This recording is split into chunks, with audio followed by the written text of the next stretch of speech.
Good evening to each and every one of you, and thank you so much for tuning in to Tuesday TuneUps. I hope and pray that you've had a wonderful Tuesday. If not, I pray that things get better for you during the remainder of the week. Go ahead on, like, love, and share this on your page. Let somebody know that we're in Tuesday TuneUps tonight, and to all of those who are visiting, wherever you are visiting from, we are grateful to have you tonight in our Bible study. Hopefully by now you've gathered your study materials, meaning your Bible, your study guide, or whatever you may need to follow along on tonight, and turn with us to Job 29. Job chapter 29. We're in the 29th chapter of Job. Let's go to God in prayer while you're doing that. God, I thank you for this day. I thank you for your grace, your mercy, your love, and your kindness. I thank you for giving us this opportunity to come and study your word. I pray your blessings upon our time together tonight. In Jesus' name, amen. All right, Job 29. Let me do a quick recap on where we've been thus far. Chapters 27 through 31 will constitute or make up Job's closing monologue.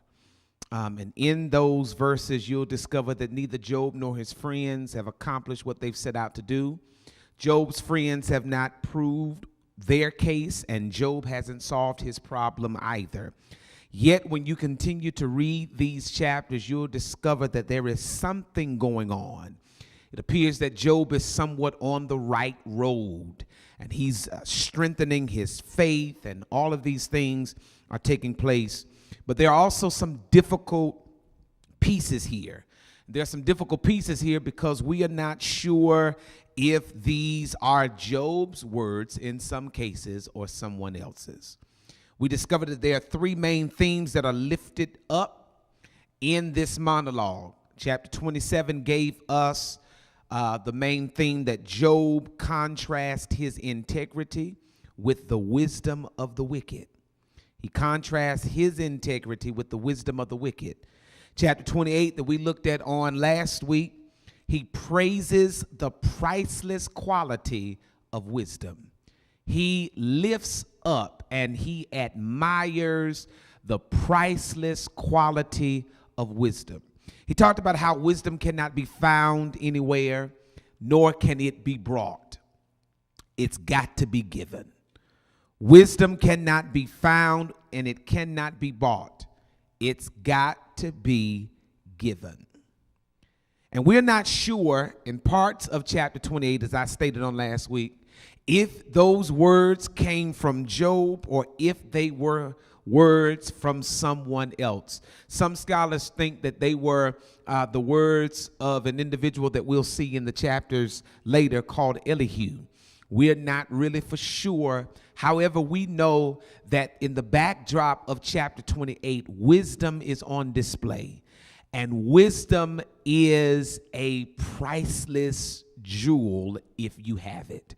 It's more expensive than gold, silver, or any kind of metal, precious metal, or any kind of jewel. Wisdom is in a category all by itself. And we're thankful to God that God has given us wisdom. We're thankful that God has blessed others with wisdom, but we know that that wisdom, they did not get that by searching for it. They did not get it because they bought it. They got it because God gave it to them. They got it because God gave it to them. Now that we're in chapters 29 through 31, we'll discover that Job will spend time on dwelling upon himself. He'll start to talk about himself. Now, when we look at chapters 29, 30, and 31, and tonight we're just covering chapter 29 before we go on our rest and refuel break, I want you to make mention or note that these chapters 29 through 31, will resemble the closing argument of a skilled lawyer. These chapters will resemble, if you've ever watched any kind of court case like Law and Order and other court cases, or even if you've been in court yourself, you've seen how the lawyer will come up and he'll close out, or she will close out their case. They will sum up all of the evidence. They'll present the facts, and they will reinforce the legitimacy of the plea. And that is what Job is going to be doing in these chapters, in chapters 29, 30, and 31. He's going to resemble or mimic a skilled lawyer, summing up the evidence, presenting the facts, and reinforcing the legitimacy of the plea. That's what we're going to discover. Now let's take a look at chapter 29. So let me go back over it real quick. Chapter 27, these are the three main points in the monologue. Chapter 27, he contrasts his integrity with the wisdom of the wicked. Chapter 28, he praises the priceless quality of wisdom. And in chapters 29 through 31, he will spend time dwelling upon himself, where we'll discover that he will resemble a skilled lawyer, summing up the evidence, presenting the facts, and reinforcing the legitimacy of his plea. Now, when we look at chapter 29, in some of the subscriptions, if you have a particular Bible, I know in the New King James Version, it has a subscription, a subtitle up there, and it says Job's Summary Defense. And he's giving his summary. I told you he's going to be presenting some cases. He's going to be presenting his case and lifting up his evidence and presenting facts. And when you look at verses 1 through 17 of chapter 29, Job begins his final speech looking back on the things that gave his life meaning and value before the disaster shook him at his core. He's going to reflect, retrospectively looking back on the things, the people that gave his life meaning or significance and value before God allowed the calamity to fall on his life. He's going to be looking back. He's going to be going back into the backdrop of life and seeing the things that gave his life meaning. These verses will also detail the character of Job. Job 29 says, Job further continued his discourse and said in verse 2, "Oh, that I were as in months past, as in the days when God watched over me, when his lamp shone upon my head, and when by his light I walked through darkness."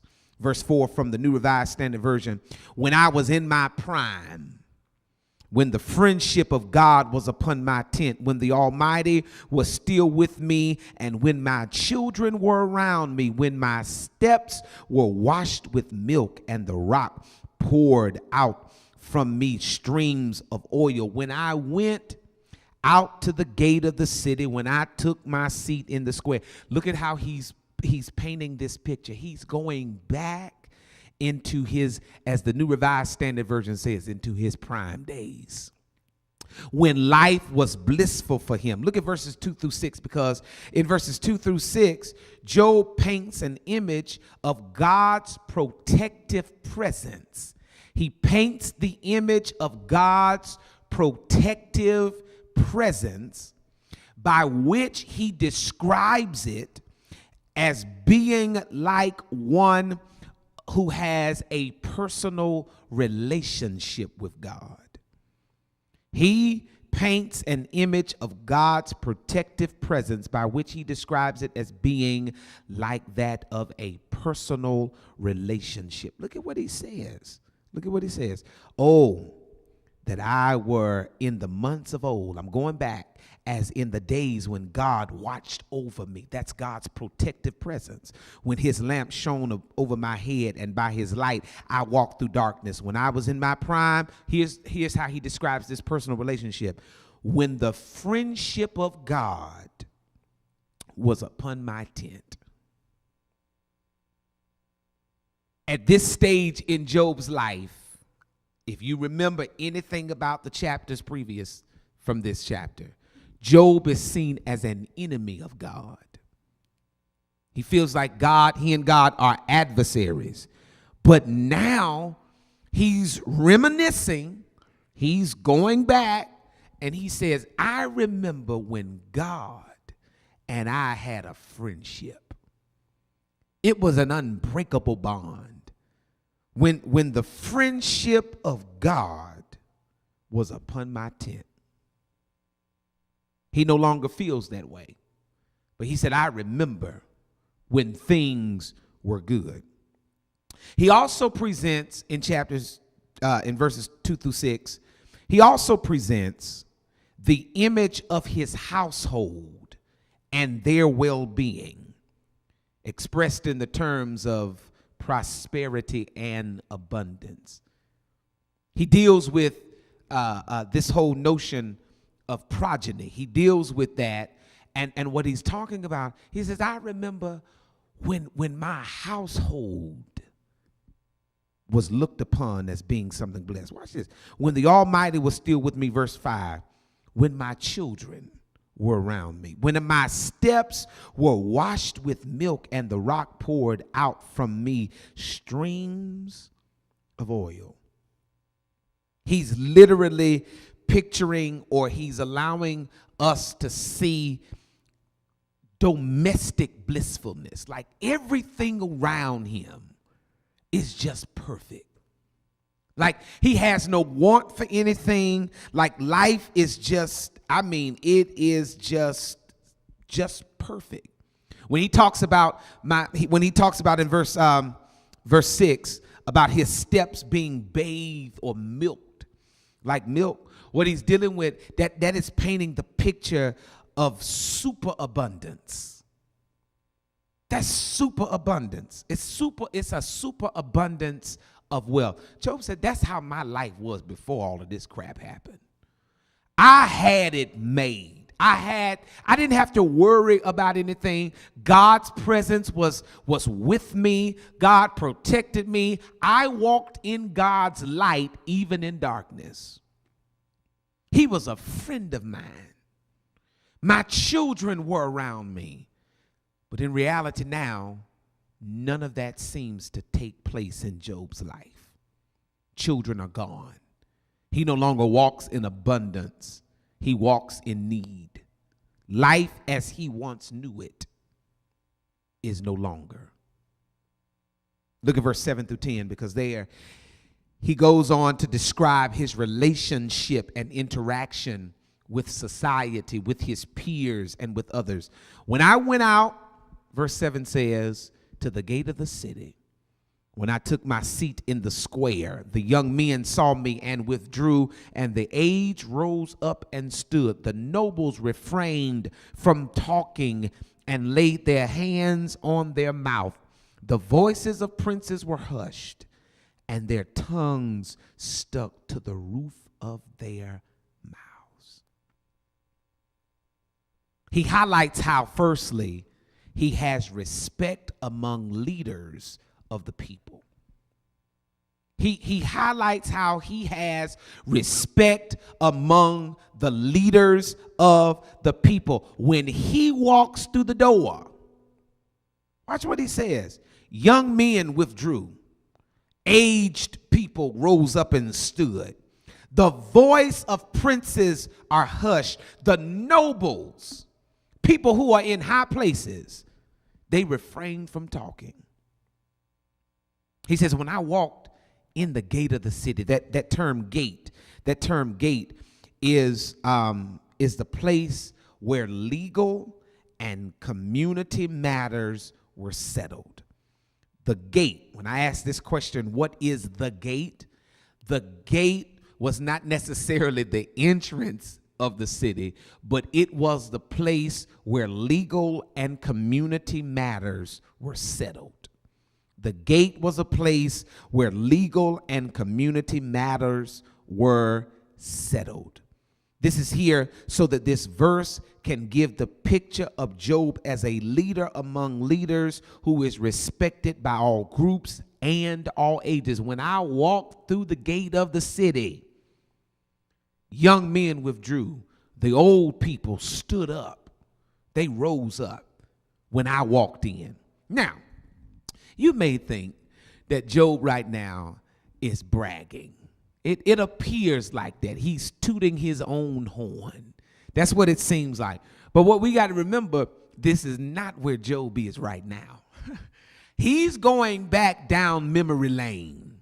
He's going back down memory lane. Y'all remember that? And he is looking at how things were before trouble and chaos and disaster hit his house. So instead, I don't really think that Job is bragging. I think he's testifying in a sense of how things were, because where he sits now, he only wishes that those things were. He only wished that life as it used to be was life as it is now. He's going back, and while he's talking about this in verse 7 through 10 about his relationship and interaction with people, I think this goes back to proving how the book of Job opens and how true it was. If you remember Job chapter 1, verse 3, the text tells us that Job was the greatest man among all of the people in the East. And these verses prove that. Job is a leader himself among leaders. He has so much respect. Watch this. And I'm going to tell you why he has respect. And it's going to come from verses 11 through 17. And it has nothing to do with his riches. It has nothing to do with his background. It has everything to do with his character. That's why he's noted to be the greatest man among those in the East. It is because of his character. Character will take you a long way. A good character, a good reputation will get you into places that money can't. It will allow people to respect you, not necessarily for what you have, but who you are. Let me say that one more time. Character will allow people to respect you not for what you have, or not necessarily for what you can do, but rather who you are. And even more so, how you make them feel. Why you say that, Pastor? Look at verses 11 through 17. Because there in verses 11 through 17, Job talks about his paternal care, P-A-T-E-R-N-A-L, his paternal care and interaction, rather his paternal care for the marginalized members of society. He deals with his fatherly care, his paternal care for the marginalized members of society. This is what gives Job his position as being, as chapter 1 verse 3 says, the greatest man among all of the people in the East. Look at verse 11 through 17. When the ear heard it, it commended me, and when the eye saw it, it approved, because I delivered the people who cried and the orphan who had no helper. Verse 13, the blessing of the wretched came upon me, and I caused the widow's heart to sing for joy. I put on righteousness, and it clothed me. My justice was like a robe and a turban. I was eyes to the blind and feet to the lame. I was, here it is, a father to the needy. And I championed the cause of the stranger. I broke the fangs of the unrighteous and made them drop their prey from their teeth. Job talks about his paternal care for the marginalized members of society. And what he does, he embodied the value, watch this, of the community. He embodied the value of the community and did not turn his head away from the burdens that people had to bear. Job not only sympathized, he empathized with the people. He sat where they sat, he walked where they walked, and he lended a helping hand to those who were in need. Let me tell you the reality. If Job was present today, I can bet you that Job would voice his opinion and declare the wrongful heresy of the U.S. Supreme Court for overturning Roe versus Wade. I guarantee you he would speak out on that. I believe he would speak out on the systemic ills that rob people of their dignity and their humanity even today. Why? Because he was a father to the needy. He did not turn his head on those who were in need. He helped out. And because of that, the scripture tells us that because of that, because he provided protection and provision for those who couldn't, he was honored. That's what the text tells us, that he was honored. I want to look back at verse 11, because verse 11 shows us that it appears, watch this, that what Job said and what Job did were often judged by the ears and eyes of the community. Verse 11 tells us that what Job said and did were often judged by the ear and the eye of the community. Look at what he says. When the ear heard, then it blessed me. And when the eye saw, then it approved me.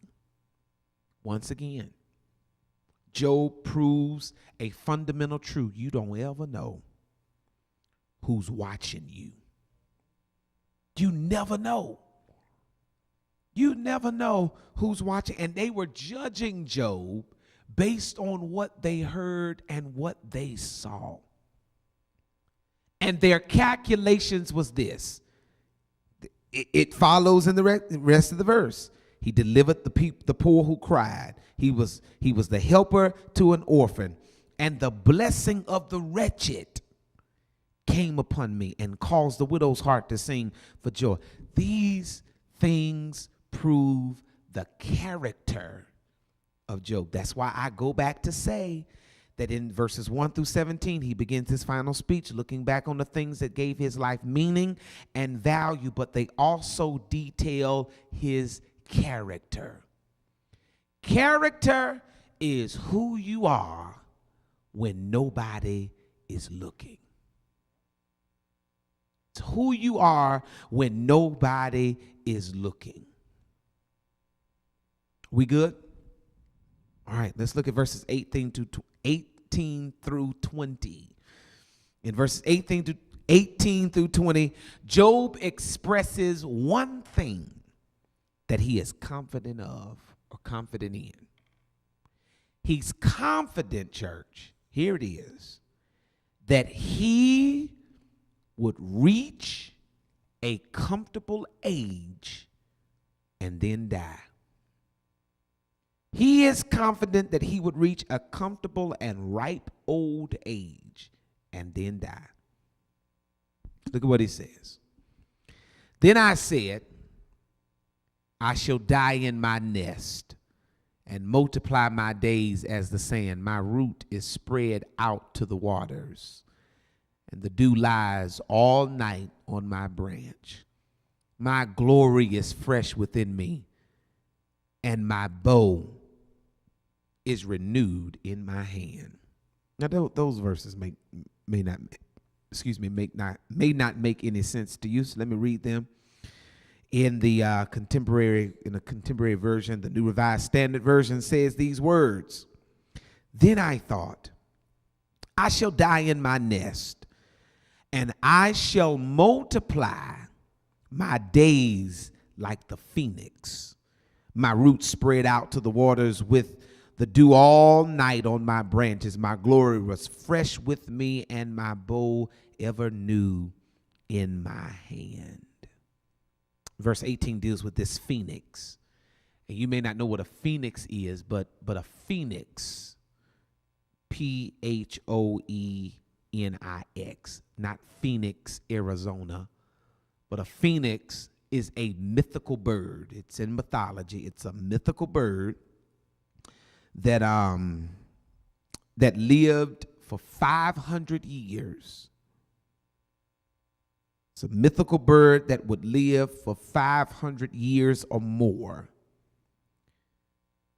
And the thought of it is that when it dies, over time, it is reborn from its ashes. And that is how Job is kind of painting this picture, that he's going to be like a phoenix. He's going to live, die, and then be reborn. He's going to live, die, and then rebirth is going to take place. Now, here's the reality.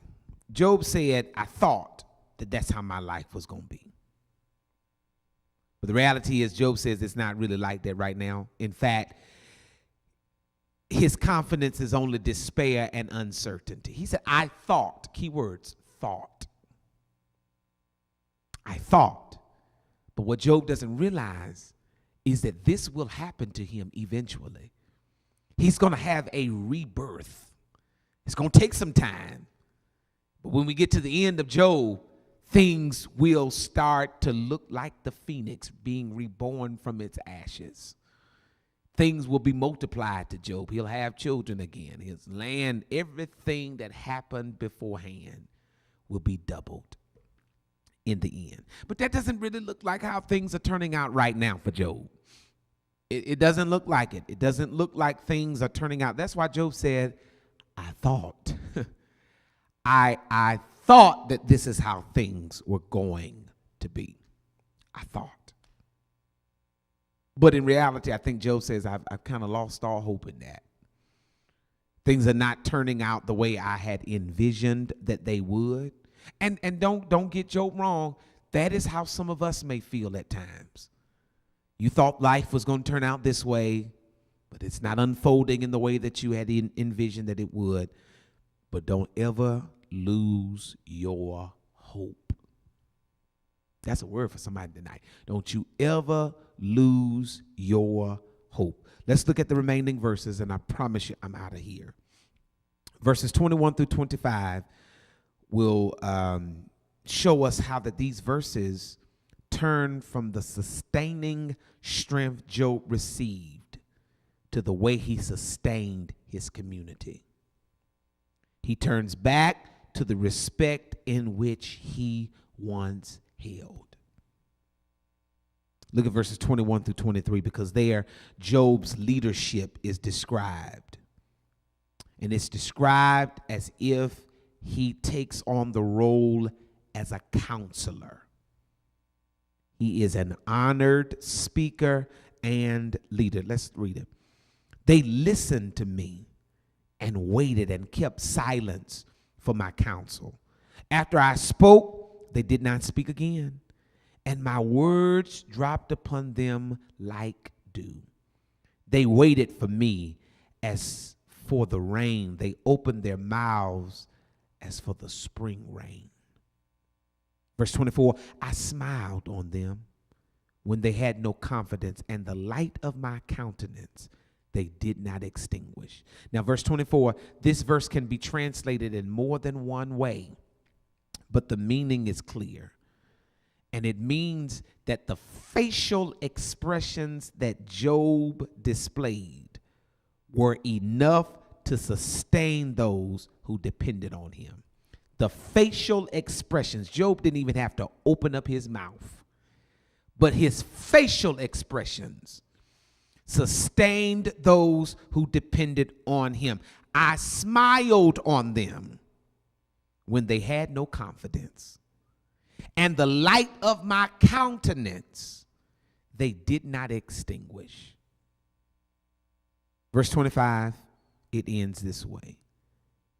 I choose their way and sat as chief, and I lived like a king among his troops, like one who comforts mourners. Now, verse 25, there is a cluster of images described here.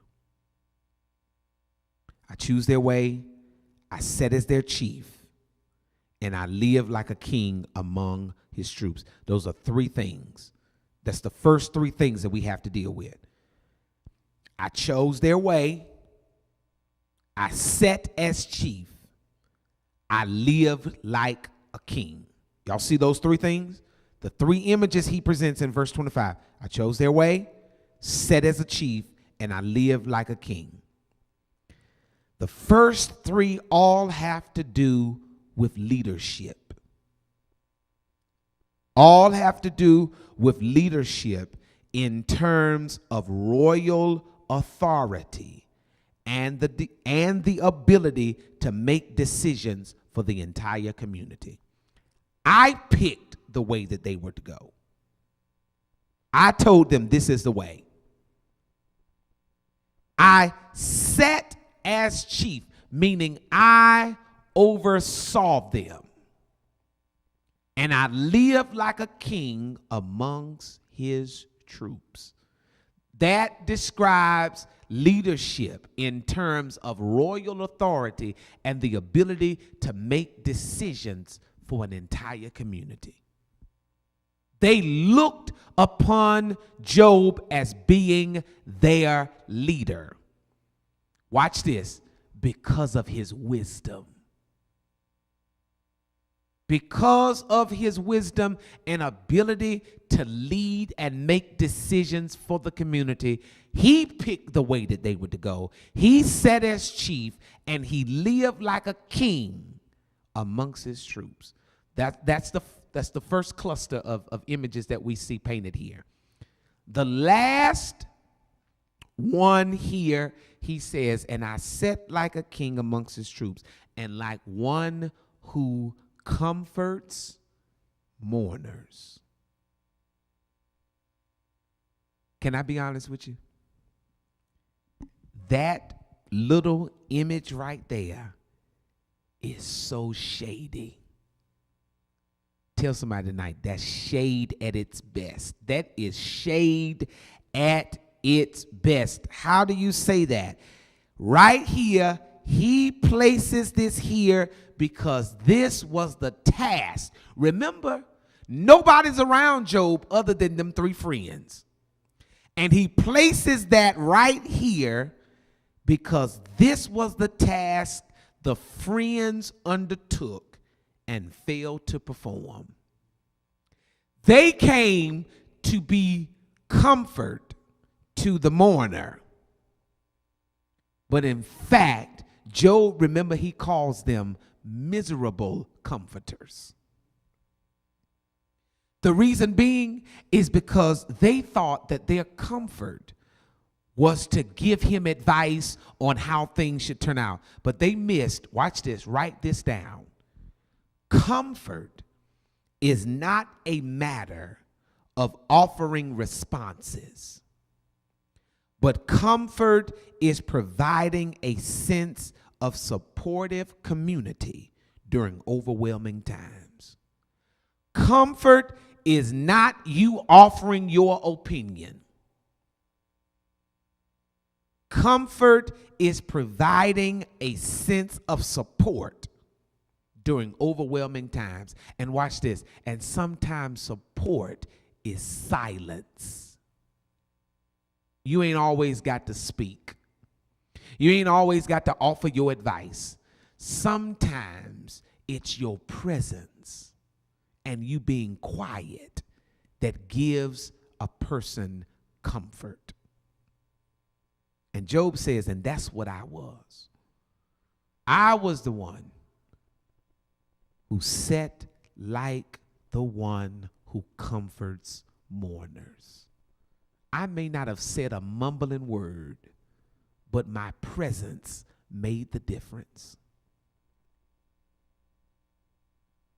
So to reflect on things, on how things rather used to be and how he was once viewed and respected, would extend Job's claim as he wonders why chaos and calamity has fallen on him. I was a good man, Job would say. And I wonder why has all of this happened to me. Y'all, I got to go. It's a bittersweet moment. This is my last Tuesday tune-up until the fall. I pray that y'all pick up that summer reading guide and continue reading through Job. We'll be back in the fall. Y'all get you some rest. It's rest and refuel month. This is the last one. I'm going to miss you. I'm going to love you. But I got to go. I got to go. All right, y'all be easy. Don't forget about some of the things that are taking place in the life of our church. This Sunday, first Sunday, I know it's the 4th of July weekend, but we have Holy Communion. We're going to celebrate communion on this holiday that people are celebrating. My holiday was Juneteenth. I'm going to let y'all celebrate the 4th of July if you want to. Holiday for me was Juneteenth. So that's my Independence Day. But all of the things that are taking place in the life of our church, even while we're on our rest and refuel break, we've got some fellowship activities taking place. Our men's ministry are scheduled to go to the baseball stadium, the High Point Rockers, on the 22nd of July. So you'll hear that in the announcements next week. All right. I love y'all. I'm praying for you. Don't forget to keep praying for our country and one another. Until we meet in the fall, I love you with all of my heart. May God's blessings be upon you. Peace.